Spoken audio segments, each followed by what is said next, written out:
চাঁপাইনবাবগঞ্জ ২৫০ শয্যা বিশিষ্ট জেলা হাসপাতালে অনিয়ম দুর্নীতি বন্ধ চিকিৎসা সেবার মান উন্নয়নের জন্য হাসপাতাল পরিদর্শন করেছেন বিএনপি চেয়ারপারসনের উপদেষ্টা সাবেক এমপি হারুনুর রশিদ। রবিবার সকাল 11:30টায় জেলা হাসপাতাল পরিদর্শন করেন তিনি। পরিদর্শন শেষে হাসপাতাল কর্তৃপক্ষের সাথে মতবিনিময় সভা করেন তিনি। এ সময় সাবেক এমপি হারুনুর রশিদ বলেন, স্বাস্থ্যসেবার মান নিয়ে জনগণের অভিযোগের প্রেক্ষিতে হাসপাতাল পরিদর্শনে এসেছে। সঠিক সময় ডাক্তারদের উপস্থিতি, পরিষ্কার পরিচ্ছন্নতা, রোগীদের খাবার মান, বর্জ্য ব্যবস্থাপনার বিষয়ে নানান অভিযোগ হয়েছে, সেগুলো সরজমিনে জানার জন্য এসেছিলাম। তিনি আরো বলেন, হাসপাতালে রোগীরা যদি ভালো না থাকে তাহলে আপনারাও ভালো থাকবেন না। হাসপাতালের ওষুধের কি ধরনের চাহিদা এবং ঘাটতি বা ডাক্তারদের কি সমস্যা তা আমাকে নিয়মিত অবগত করবেন, সেটি সমাধানে আমরা কাজ করব। এই অঞ্চলের অসুস্থরা যাতে চিকিৎসা সেবা পায় সেজন্য প্রয়োজনীয় ঔষধ ও ডাক্তারদের আচার ব্যবহার এবং তাদের সেবা করার মান উন্নয়নের কথা তুলে ধরেন তিনি। এ সময় উপস্থিত ছিলেন চাঁপাইনবাবগঞ্জ ২৫০ শয্যা বিশিষ্ট জেলা হাসপাতালের তত্ত্বাবধায়ক মোহাম্মদ মাসুদ পারভেজ, RMO ডাক্তার আব্দুস সামাদ, জেলা যুবদলের সদস্য গোলাপ নবী, মেজবাউল ইসলাম, পৌরসভার ১৫ নং ওয়ার্ডের সাবেক কাউন্সিলর মাসিদুল হক নিখিল, জেলা ছাত্রদলের সাবেক সহসভাপতি মিম ফজলে আজিম, তাঁতিদল নেতা আতাউর রহমান সহ প্রমুখ। আগামী ১ মাসের জন্য জাতীয়তাবাদী দলের নেতাকর্মীদের নিয়ে হাসপাতাল মনিটরিং এ একটি টিম গঠন করা হয়েছে। জনগণের হাসপাতালে স্বাস্থ্যসেবা নিয়ে বেশ কিছু অভিযোগ আছে। ডাক্তারদের উপস্থিতি, হাসপাতালে পরিষ্কার পরিচ্ছন্নতা, হাসপাতালে খাবার মান, এ সমস্ত অনেক বিষয় নিয়ে অভিযোগ আছে।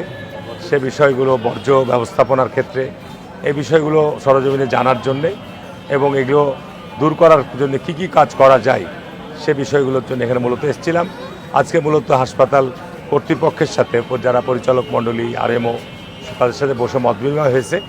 আমরা একটা টিম করে দিয়েছি আমাদের তরুণদেরকে নিয়ে, আমাদের জাতীয়তাবাদী দলের। এরা নিয়মিত হাসপাতালে পরিদর্শন করবে এবং তথ্য আমরা 1 মাসব্যাপী সংগ্রহ করব, যে এখানে কর্মরত ডাক্তাররা তাদের নির্ধারিত সময়ে উপস্থিত হচ্ছে কিনা, এখানে রোগীরা চিকিৎসা পাচ্ছে কিনা, বা কী সমস্যাগুলো হচ্ছে। আমরা 1 মাস পর্যবেক্ষণ করার পর বিষয়টি মন্ত্রণালয় এবং ডিজিকে জানাবো, এই বিষয়ে সমস্যাগুলো দূর করার জন্যে, পদক্ষেপ গ্রহণ করার জন্য।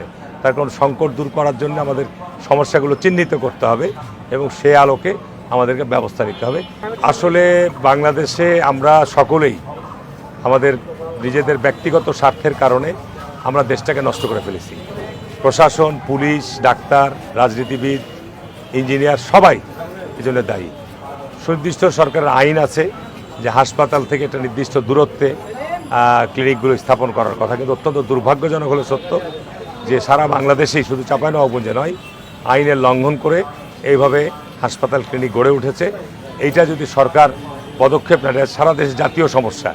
এই ক্ষেত্রে আমি মনে করি যে সরকারের পদক্ষেপ নেওয়া উচিত এবং হাসপাতালের একেবারেই নিকটবর্তী জায়গায় এই ধরনের, যেহেতু আইনের ব্যত্যয় যারা করেছে তাদের বিরুদ্ধে ব্যবস্থা গ্রহণ করা উচিত। এটা ভবিষ্যতে সরকার গঠন করলে এ ব্যাপারে, যেহেতু স্বাস্থ্য ব্যবস্থা সংস্কারের জন্য কমিশন গঠন করা হয়েছে, তারা কি পরামর্শ দিচ্ছে দেখি। সে আলোকে আমি মনে করি যদি আমরা পদক্ষেপ নিতে পারি তাহলে আমরা স্বাস্থ্য ব্যবস্থার ক্ষেত্রে একটা পরিবর্তন আনতে পারি।